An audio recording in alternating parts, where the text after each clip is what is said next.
McLaren parou Piastri e Norris deu mais uma volta, parou e calçou pneus duros. E era uma aposta também. Você vai dizer que a McLaren prejudicou o Norris ficando na pista? Naquele momento, se ela para os dois e faz o chamado double stack, né? Porque o crossover ele é uma vez só, né? O momento ideal de parar e tirar o pneu de pista intermediária, de pneu intermediário e colocar o pneu seco é um só. Ainda mais em Spa, que a volta tem 7 km, né? Então, não tem como. Se parar os dois, vai ficar fila. Que a diferença não era tão grande assim para dar tempo de parar um para o outro e ninguém perde tempo. E aí, o Leclerc e o Verstappen poderiam passar e você, aí sim, ia colocar o Norris numa fria, porque ele ia ter que passar esses caras na pista e ficar sem chance nenhuma de vencer. Então a equipe falou, pera, o que é menos pior? Bom, Piastri na frente tem a preferência. Para. E o outro para na próxima volta, a gente bota ele com o pneu. Também tem isso. Por que colocou pneu duro? Lembremos que a gente tinha um final de semana de 12 pneus apenas. 12 jogos de pneus apenas. 2 jogos de duros, 4 jogos de macios. Como é que era? Eram 12 jogos. 2 jogos de duros. Não, eu tinha... Não, mas isso aí. 4 jogos de médios, 6 jogos de macios, 10. Mais 2 jogos de duros, 12. Então essa é a conta. E aí, você tinha a possibilidade de voltar a chover. Ficar mais tempo na pista nessa hora, portanto, para ser beneficiado, pode ser uma boa. E a gente não sabe porque a caceta da Pirelli não publicou, a tempo da gente colocar no Twitter, os pneus disponíveis. Depois, no meio da corrida, a Juliana me mandou aqui, ó. Ela me mandou no meio da corrida.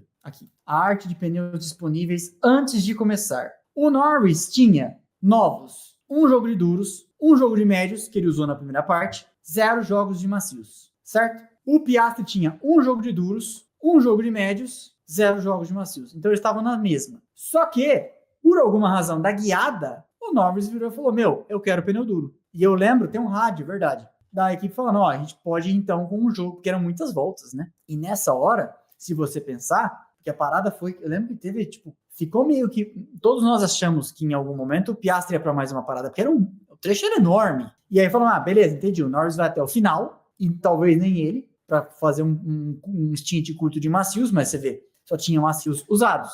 Então não era uma opção também. E aí é uma questão da guiada. O cara vira e fala, não, eu vou de pneus duros porque para minha condução isso aqui vai funcionar melhor. E se você for pensar, colocou os dois em condição de brigar, porque no final o Piastri estava perdendo desempenho e o Norris estava chegando. Não o suficiente, é verdade. Mas você vai dizer que a equipe prejudicou o cara? Volta ao tema. Tivesse feito o double stack, jogava ele atrás do Leclerc e do Verstappen. E aí ia ser ruim, porque aí ele ia ter que fazer essas ultrapassagens. E se não faz? Vão falar, estão dando o campeonato pro Piastri, estão prejudicando o menininho, nosso, né, o nosso brasileirinho contra, no caso inglês, o Lando Norris. Não é fácil fazer estratégia, especialmente para o auditório. Continuando. Opa, Carlos Durra disse aqui, Norris errou 3 vezes no fim. Verdade. Talvez tivesse chegado se não tivesse errado 3 vezes no fim. E tem mais uma coisa, a McLaren chama a atenção dele no final, né? Fala, queridão, não força com esses pneus nos pontos de frenagem, que é uma coisa de piloto que tá forçando, né? Não, tá apertando o ritmo, porque você vai acabar esparramando. Ele tem uma esparramada na Purron, teve uma na La Source, né? Então tem isso, bem lembrado aqui pelo Carlos Durra. Eu vi que você colocou alguma coisa na tela aí pra eu ler? Por isso que não chegou. Então tem isso também.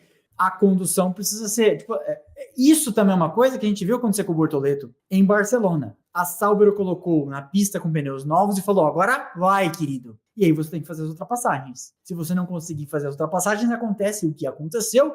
O Alonso passou ele não conseguia passar o Lawson. O Alonso passou ele, passou o Lawson e o Alonso chegou nos pontos. O Alonso foi 9º em Barcelona. Mesma coisa no Red Bull Ring, naquele dia que talvez o Bortoleto pudesse ter sido 7º. Chegou a brigar com o Alonso no final. A equipe o colocou em condição de, aí sim, ele ia ter que fazer a parte dele com pneus novos. Ele tirou uma diferença de 9 segundos, a ponto de brigar nas últimas voltas. Acabou que não deu, né? Corridas são corridas e o cara era apenas o Alonso, tá? Mas hoje foi a mesma coisa, o Norris tinha uma missão a cumprir no final. Ó, você vai ter cobertor ele vai ter cobertor mais curto, você vai ter cobertor mais longo. No final, porque tem isso também, o macio vai ficando exponencialmente pior e a vida do macio não, no médio vai ficando exponencialmente pior e o duro tem uma mais baixa, mas mais longa sobrevida, né? Talvez a corrida volte para suas mãos. Mas, como bem disse aqui o Carlos Durra, aí não pode errar.